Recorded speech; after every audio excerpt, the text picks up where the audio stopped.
Click Crawlers in the sidebar to open the list of all crawlers. All crawlers are listed here.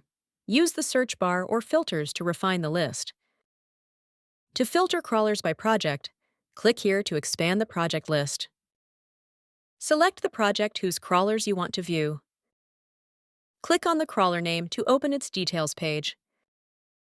This is the crawler detail page. At the top, you'll see crawler stats and summary. Scroll down to view all crawl activities with date, time, uploads, downloads, records, requests, status, and action buttons. To filter crawl activity by date, click the calendar icon on the right. Select your desired range, start and end date. Click Apply to filter results by the selected date range. You'll now only see crawl activity within the chosen dates. To remove and reset the date filter, click the calendar icon again. Then click Reset to display all activities. Use the pagination buttons if necessary to browse crawler runs from earlier dates. Click the three-dot menu next to Start a New Run for different crawler actions, such as Edit, Schedule, Note, and Delete.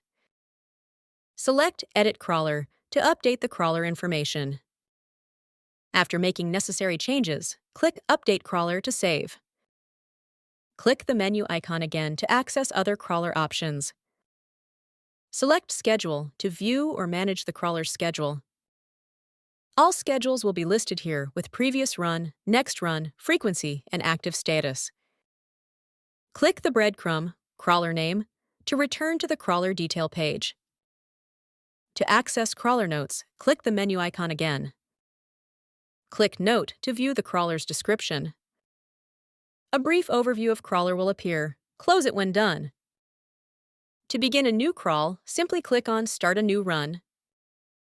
Confirm the process by clicking Run. The just started crawler will show running status with number of records pulled so far. Click View to monitor real-time data and logs. To abort the run, click the stop icon under the action column. Click Yes to confirm and stop the crawler.